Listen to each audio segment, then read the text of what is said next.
বিসমিল্লাহির রহমানির রহিম।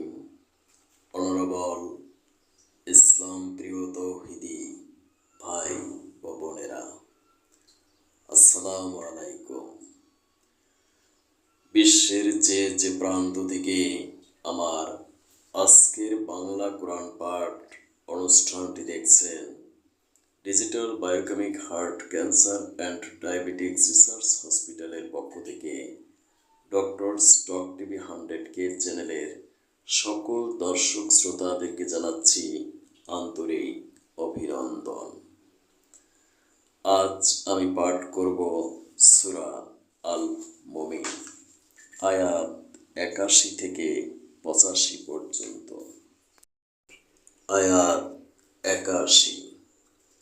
আল্লাহ পাক তোমাদের কুদরতের আরো নিদর্শন দেখাচ্ছেন। তুমি আল্লাহ পাকের কোন কোন নিদর্শন অস্বীকার করবে বলো। আয়াত 82। এরা কি জমিনে চলাফেরা করেনি? করলে তারা অতঃপর দেখতে পেত তাদের পূর্ববর্তী লোকদের পরিণতি কি হয়েছিল। তারা সংখ্যায় এদের চাইতে ছিল অনেক বেশি, শক্তি ক্ষমতা এবং জমিনে রেখে যাওয়া কীর্তিতেও তারা ছিল অনেক প্রবল। কিন্তু তারা যা কিছু কাজকর্ম করেছে তা তাদের জন্যই কাজে আসেনি। আয়াত 83।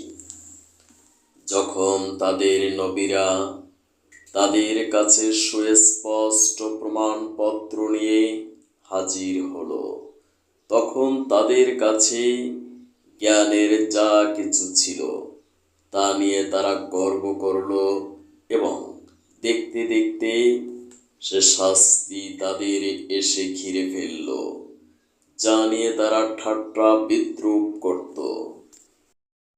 আয়াত 84। অতঃপর তারা যখন সত্যি সত্যি আমার শাস্তি আসতে দেখল, তখন বলে উঠল, হ্যাঁ, আমরা এক আল্লাহ পাকের উপর ঈমান আনলাম, যাদের আমরা আল্লাহ পাকের সাথে শরীক করতাম তাদের আমরা প্রত্যাখ্যান করলাম।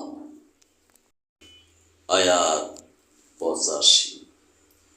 কিন্তু তারা যখন আমার শাস্তি দেখল, তখন তাদের ঈমান তাদের কোনো উপকারী এলো না। আল্লাহ পাকের এ নীতি সর্বদাই তার বান্দাদের মাঝে কার্যকর হয়ে আসছে, আর এখানে কাফেরেরা চরমভাবে ক্ষতিগ্রস্ত হয়।